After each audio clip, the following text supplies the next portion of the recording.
আসসালামু আলাইকুম প্রিয় দর্শক, আপনারা নিশ্চয়ই সোশ্যাল মিডিয়ায় একটা ভিডিও দেখেছেন। গতকালকের ঘটনা, ময়মনসিংহ মেডিকেল কলেজের একজন দায়িত্বরত কর্মরত ডাক্তারের সঙ্গে স্বাস্থ্য অধিদপ্তরের যিনি মহাপরিচালক তার একটু উত্তপ্ত বাক্য বিনিময়ের দৃশ্য। এই দৃশ্যটা দেখে অনেকে অনেক ধরনের মন্তব্য করেছেন। তার আগে আমরা বরং একটু ঘটনাটা দিকে যাই, যে ঘটনাটা আসলে কী হয়েছিল। ঘটনাটা ডিটেল না জানলে পর আলোচনাটা ঠিক বোঝা যাবে না। ঘটনাটা হলো 6 ডিসেম্বর সকালের দিকে স্বাস্থ্য অধিদপ্তরের মহাপরিচালক উনি ময়মনসিংহে গিয়েছিলেন এমন একটা সেমিনারে প্রধান অতিথি হিসেবে অংশ নেওয়ার জন্য। যাওয়ার পথে উনি বেশ কয়েকটা হাসপাতাল পরিদর্শন করেন, ত্রিশালে করেছেন, তারপরে ময়মনসিংহ মেডিকেল কলেজ পড়েছে রাস্তায়, উনি সেখানেও পরিদর্শন করতে গিয়েছেন এবং ওখানে ক্যাজুয়ালিটিতে গিয়েছেন। ক্যাজুয়ালিটি মানে যেখানে ওই রোগীর মানে অনেকটা এটা আপনার জরুরি বিভাগ বলতে পারেন, মানুষ আহত হয়ে আসে, সেখানে উনি গিয়েছেন এবং ওখানে একটা ওটি আছে, একটা অপারেশন থিয়েটার আছে। উনি অপারেশন থিয়েটারে গিয়েছেন। অপারেশন থিয়েটারে যে দেখেন সেখানে ওটির টেবিল ছাড়াও রুমের মধ্যে আরও একটা টেবিল আছে। তো উনি যেই জিজ্ঞাসা করেছেন এই টেবিলটা এখানে কেন, এই টেবিলটার কী কাজ। তখন ওখানে যিনি দায়িত্বপ্রাপ্ত ডাক্তার ছিলেন, ডাক্তার ধনদেব বর্মন ওনার নাম। তো এই বর্মন সাহেব নাম উনি এলাকায় খুব পরিচিত। তো বর্মন সাহেব বলেছেন এটা রাখা হয়েছে এখানে, এখানে মাঝে মাঝে ওই যখন কোনো রুগী আসে তার ওষুধ টষুধ কেনার জন্য, প্রেসক্রিপশন লেখার জন্য ডাক্তার এখানে বসে এটা লেখেন। এটা নিয়েই বাকবিতণ্ডা, এবং এই বাকবিতণ্ডা এক পর্যায়ে চরম আকার ধারণ করে। ডিজি সাহেব উনি এই ধনদেব বর্মনকে বললেন, তুমি জানো তুমি কার সামনে দাঁড়িয়ে কথা বলছো। তারপরে উনি বলে যায় ক্যামেরাম্যান তোমরা একটা ছবি তুলো, হ্যান করো তেন করো, এগুলো অনেক কিছু উনি বলেছেন। ধনদেব বর্মন সাহেব পদের দিক দিয়ে অনেক ছোট হলেও উনি কিন্তু আবার মানে আপনার বয়সের দিক দিয়েও একটু জুনিয়র। ওনারা যদ্দূর আমি শুনেছি একই সঙ্গে একই মেডিকেল কলেজে পড়তেন, রাজশাহী মেডিকেল কলেজের স্টুডেন্ট ছিলেন তারা উভয়ই, এবং সেখানে ধনদেব বর্মন ওনার চেয়েও কয়েক বছরের জুনিয়র ছিলেন। সিনিয়রের সঙ্গে উনি বেশ তর্ক করেছেন এবং এক পর্যায়ে ডিজি সাহেব বলেছেন যে তুমি যদি তোমার ঊর্ধ্বতন কর্মকর্তার সঙ্গে এভাবে কথা বলো তাহলে তুমি রোগীদের সঙ্গে কীভাবে কথা বলো। ধনদেব বর্মন জবাব দিয়েছেন, আমি রোগীদের সঙ্গে খুব ভালো ব্যবহার করি, কিন্তু যারা কর্তা ব্যক্তি তাদের সঙ্গে ভালো ব্যবহার করার দরকার পড়ে না। মানে এই সবগুলো কথাই কিন্তু স্বাভাবিকভাবে অন্য সময় হলে কেউ বলতো না, কিন্তু উনি পদের দিক দিয়ে হয়তো এমনিতে 2-3 বছরের জুনিয়র, কিন্তু পদের দিক দিয়ে কিন্তু উনি অনেক ছোট। উনি ডিজি আর উনি মাত্র সহকারী অধ্যাপক।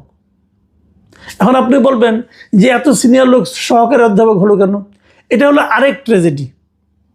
মানে মেডিকেলের বাংলাদেশের স্বাস্থ্য বিভাগের এইটা একটা বিশাল ট্র্যাজেডি, যে ট্র্যাজেডি নিয়ে কেউ কখনো কথা বলে না, আর বললেও খুব জোরে কিছু শোনা যায় না। এই ট্র্যাজেডি নিয়ে আমি একটু আপনাদেরকে বলতেছি। তো এরকম আলোচনার এক পর্যায়ে ডিজি সাহেব চলে আসলেন এবং এক পর্যায়ে কিন্তু ধনদেব অনেক ডিজির বিরুদ্ধে অনেক অভিযোগ করলেন যে আপনি ঢাকায় একটা সেমিনারে আমরা গিয়েছিলাম, আপনার 2 দিন আসার কথা ছিল, আপনি তো সেখানে আসেন নাই, একদিন আপনি আসেন নাই। তো এইগুলো বলার মাধ্যমে হয়তো ওনার ভুলগুলি উনি ধরিয়ে দিচ্ছিলেন যে আপনি যে আমার ভুল ধরতে বলেন নাই, ভাবখানে এরকম যে আপনি যে আমার ভুল ধরতে এসেছেন, আপনারও তো ভুল আছে। এগুলি এইভাবে আলোচনাটা কিন্তু তর্কাতর্কিটা চলেছে। তারপরে হাসপাতালের ডিরেক্টর এসেছেন, এসে ওনাদেরকে সরিয়ে নিয়েছেন, এগুলো করেছেন।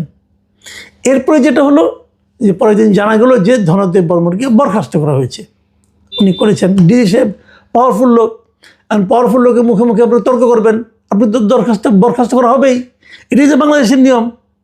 এখন প্রশ্ন হলো যে এখানে ধনদেব বর্মন কেন এমন আচরণটা করলেন, আর যে আচরণটা করলেন সেটা কি একেবারেই ভুল ছিল, নাকি সেটা শুদ্ধ ছিল, নাকি সেটা কিছুটা ভুল ছিল। এই আলোচনাগুলি কিন্তু জরুরি কেন সেটা আমি বলবো, পরে বলছি। বিষয়টা কিন্তু আসলে ধনদেব বর্মনের একার সমস্যা না, অথবা স্বাস্থ্যের ডিজিরও একার সমস্যা না। এখানে ব্যক্তিগত জেদাজেদি খুব একটা জরুরি নয়। একটা কথা মাথায় রাখতে হবে, মানুষ কিন্তু রোবট না। মানুষের কিন্তু আপনি ধরেন, আমি একটা উদাহরণ দেব, ধরেন আজকে আপনি অফিসে আসছেন, অফিসে আসার পর আসতে যে হয়তো আপনি দেখলেন রাস্তায় একটা দুর্ঘটনা ঘটেছে, ওই দুর্ঘটনার দৃশ্যটাকে আপনার মাথার মধ্যে থাকবে না? থাকবে কিন্তু। আর অন্য 10 দিনের মতো কিন্তু আপনি ওই দিন আচরণ করতে পারবেন না। অথবা ধরা যাক বাসায় আপনার স্ত্রী সন্তানদের নিয়ে একটা ঝামেলা হয়েছে, হয়তো আপনার স্ত্রী মারাত্মক কোনো অসুস্থ অবস্থায় হঠাৎ করে পড়ে গেছেন, যখন আপনি ওই দিন অফিসে আসবেন, সেই দিন কি আপনি অন্য অন্য দিনের মতো স্বাভাবিক আচরণ করবেন? করবেন না। এবং এই যে অস্বাভাবিকতা, এই অস্বাভাবিকতাকে যদি অফিস রোবটের মতো করে বিচার করে, তাহলে কিন্তু অফিসও ভুল করবে, আপনার প্রতি একটা অবিচার হবে। মাথায় রাখতে হবে, এই লোকটা কখনো এরকম আচরণ করে না, হঠাৎ করে আজকে কেন করলো? আপনি যদি এটা বুঝতে চান, ওখানে যারা এই ধনদেব বর্মনকে চিনেন তারা সবাই বলবেন, ময়মনসিংহ, আমার নিজের বাড়ি ময়মনসিংহ, আমি এই ঘটনার পর ময়মনসিংহের একাধিক সাংবাদিকের সঙ্গে কথা বলেছি, তাদেরকে জিজ্ঞাসা করেছিলাম যে একটা ধনদেব বর্মনকে রকচটা টাইপের কোনো লোক? তারা সবাই বলেছেন উনি অত্যন্ত অমায়িক এবং ভদ্রলোক, কারোর সঙ্গে গলা উঁচু করেও নাকি কথা বলেন না। তো হঠাৎ করে এই নিরীহ প্রকৃতির ভদ্রলোক এতটা ক্ষিপ্ত হয়ে গেলেন কেন? ঠিক এই জায়গাটাতেই হলো আমাদের মূল দৃষ্টিটা দেওয়া দরকার।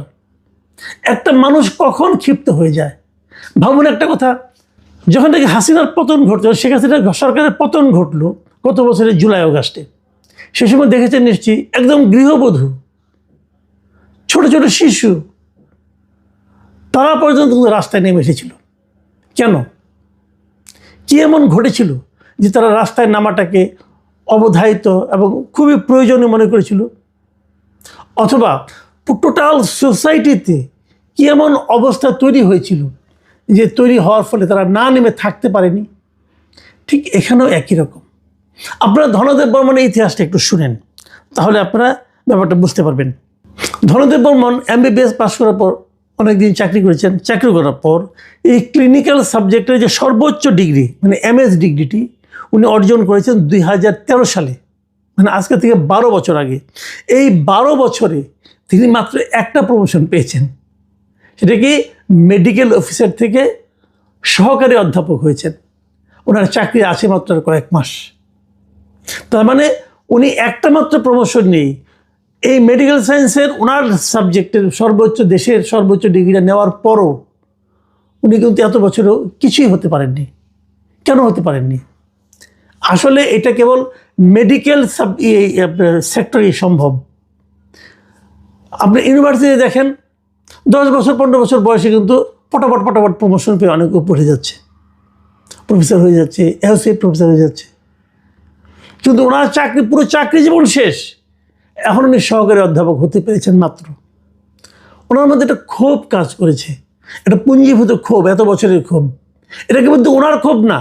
আমি আপনাকে বলি, মেডিকেল সেক্টরটা এমন যে একজন লোক MBBS পাশ করার পর ওনার যে এন্ট্রি পয়েন্ট মেডিকেল অফিসার, সেখানেই সারা জীবন চাকরি করে যান, একটাও প্রমোশন পান না, নবম গ্রেডে বেতন পান। এমন ঘটনা কেবলমাত্র বাংলাদেশে এই স্বাস্থ্য খাতেই আছে, অন্য কোনো খাতে, ইঞ্জিনিয়ারিং খাতে অনেকটা এরকম আছে, আর কোনো খাতে নেই। অথচ ভাবেন তো একবার, আপনারা যখন স্কুলে পড়তেন, আমরা যখন স্কুলে পড়তাম, আমাদের ক্লাসের সবচেয়ে যে মেধাবী ছেলেটা, আমার মনে আছে, আমার সঙ্গে যে আমার বন্ধু যে ছিলেন, আমার সঙ্গে সহপাঠী ছিলেন SSCতে, যে সবচেয়ে ভালো রেজাল্ট করেছিলেন, উনি কিন্তু ডাক্তার হয়েছিলেন। এর কাজে সবচেয়ে যে মেডিকেলে সবচেয়ে যে মেধাবী স্টুডেন্ট, সে কিন্তু ডাক্তার হয় অথবা ইঞ্জিনিয়ার হয়। হওয়ার পর তারা MBBS পাস করে মেডিকেল অফিসার হয়, সরকারি চাকরি নেয়, আর কিন্তু কোনো প্রমোশন পায় না। প্রমোশন পেতে হলে তাকে কোনো না কোনো দলের সঙ্গে সংযুক্ত থাকতে হয়। আমি অনেক মেডিকেল অফিসারকে দেখেছি। আমি একসময় স্বাস্থ্য নিয়ে কাজ করতাম, স্বাস্থ্য বিটের রিপোর্টার ছিলাম আমি দীর্ঘদিন। আমি দেখেছি যে স্বাস্থ্য অধিদপ্তরে কেরানিদের সামনে যে মেডিকেল অফিসাররা দাঁড়িয়ে থাকেন ছোট্ট একটা কাজের জন্য, তার দিকে কেরানিরা মাথা তুলেও তাকান না। ডাক্তারদের এইরকম অপমান দেখি আমি নিজে যখন মনে মনে বলেছিলাম যে ভাগ্যিস আমি ভালো ছাত্র হইনি, তাহলে আমাকেও এখানে সে ডাক্তার হয়ে দাঁড়িয়ে থাকতে হতো। আমার কাছে মনে হয়েছিল ভাই। তো এই হলো মেডিকেল সায়েন্সের বাস্তবতা। সবচেয়ে মেধাবী স্টুডেন্টরা তারা এরকম এন্ট্রি পয়েন্ট থেকে রিটায়ারমেন্টে যায়, আর যারা নাকি মানে মাঝারি মানের, তারা সচিব হয়ে যান, প্রশাসন ক্যাডারে যান, পুলিশ হন। এবং এই জন্য আপনারা দেখবেন BCS পরীক্ষায় অনেক ডাক্তার ইঞ্জিনিয়ার এখন প্রশাসনে আসার জন্য, ডাক্তার ইঞ্জিনিয়ার হয়ে প্রশাসনে আসার চেষ্টা করেন। কেন? আমাদের আজকে বর্তমানে যিনি বাংলাদেশের পুলিশের IGP আছেন, উনি কিন্তু পেশাগতভাবে ডাক্তার, উনি MBBS পাস করে পুলিশ হয়েছেন। এখন আর কেউ ডাক্তারি পাস করে ডাক্তার হতে চায় না। তো আপনি যদি সবচেয়ে মেধাবী স্টুডেন্টের জন্য এরকম একটা ভবিষ্যৎ ঠিক করে রাখেন, এবং যখন ওনারা দেখতে দেখতে ওনার চাকরির বয়স শেষ আর 1 বছর পর রিটায়ারমেন্টে যাচ্ছেন, ওনার মধ্যে কী পরিমাণ ক্ষোভ থাকতে পারে ভাবুন একবার। হয়তো এই ভদ্রলোক স্বাস্থ্য অধিদপ্তরে বহুদিন ঘোরাঘুরি করেছেন, কোনো কাজ হয়নি। বর্মন সাহেবের মতো শান্ত লোক খেপে যায় কেন? সবাই কিন্তু ডিজি হতে পারে না। MBBS পাশ করে সব ডাক্তার ডিজি হতে পারেন না, কিন্তু অধিকাংশ ডাক্তারই বর্মন হয়ে যান। এটা কেন? এই অনিয়মটা এখানে চলতে থাকছে কেন? এটা চলতে দেওয়া হচ্ছে কেন? এই জায়গাটাতে আমি আশা করেছিলাম উনি কিছু কথা বলবেন। উনি আগামীতে বলেন আমি খুশি হব। আমি মেডিকেল সায়েন্সের লোক না, কিন্তু এই মেডিকেল ডাক্তারদের নিয়ে আমি অনেকদিন কাজ করেছি। ডাক্তার, ওষুধ কোম্পানি, এদের নিয়ে আমি কিছু কাজ করেছি।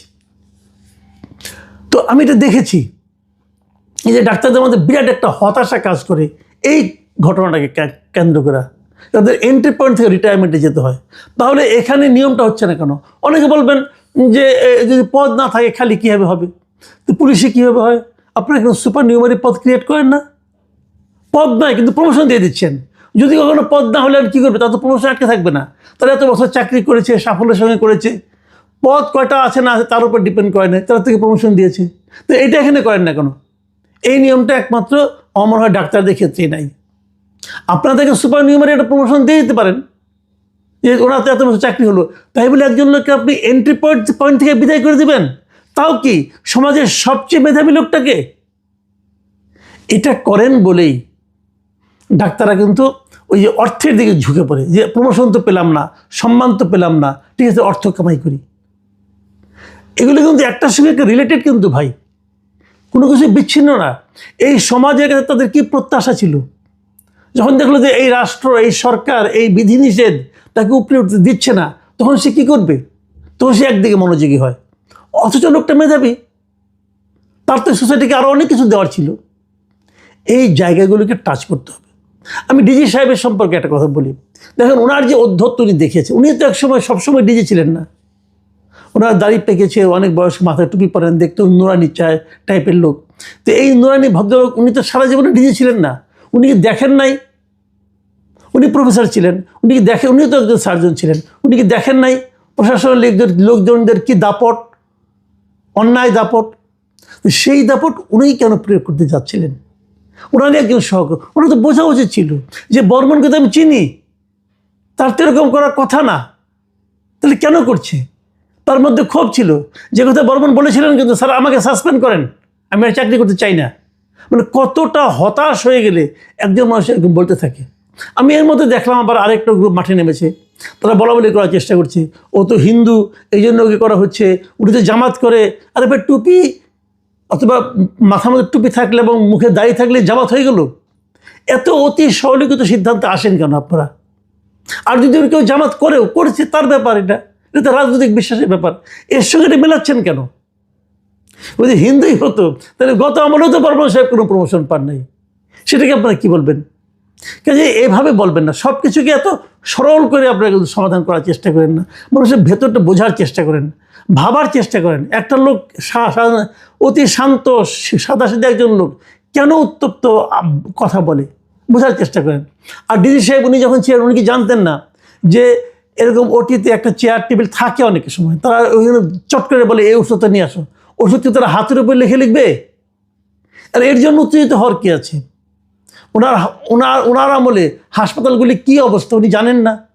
জানেন তো। কিন্তু সব কিছু কি উনি একদম ইংল্যান্ড আমেরিকার মতো পাবেন? আপনি ধমক দিবেনই বাকি এত লোকের সামনে। আপনি যাদের সামনে তাকে ধমক দিচ্ছেন, ওখানে তো তার অনেক জুনিয়র টুনিয়র ছিল না? তারও তো একটা আত্মসম্মান আছে। আপনি বড় হয়েছেন বলে তাই করবেন? আবার তাকে ছবি তুলতে বলেছেন, ছবি তুলে বলেছেন, কেন বলবেন? এটা তো আপনি বলার একটির মধ্যে পড়ে না। ছবি তুলতে হবে কেন? এটা তো এক ধরনের মাস্তানি হয়ে গেল।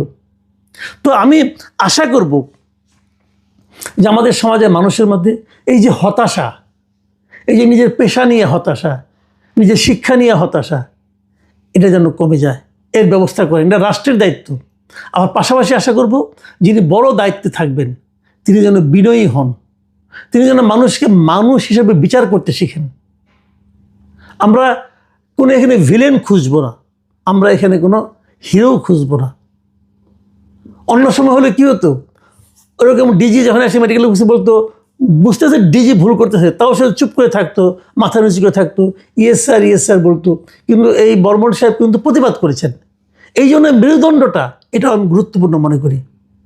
হয়তো বর্মন সাহেবের চাকরি বড় একটা ক্ষতি হয়ে যাবে, আমি জানি না কী হবে, হয়তো একটা বড় ক্ষতি হতেও পারে, কিন্তু উনি কিন্তু একটা জিনিস বুঝিয়ে দিয়েছেন যে আমার সামনে, আপনার সামনে যেই কথা বলুক না কোনো, যদি উনি আপনাকে অপমান করে কথা বলে, যদি আপনার কাছে সে, আপনার প্রতি সে ভালো আচরণ না করে, তাহলে আপনার প্রতিবাদ করার অধিকার আছে। এটা যেমন ডিজির সামনে অ্যাসিস্ট্যান্ট প্রফেসরের আছে, এটা সেরকম প্রাইম মিনিস্টারের সামনেও একটা কৃষকেরও আছে। আমরা এগুলো যেন ভুলে না যাই, এবং কেবল না ভোলা না, আমরা যেন প্র্যাকটিস করতে শিখি, এটাও আমার কামনা। প্রিয় দর্শক,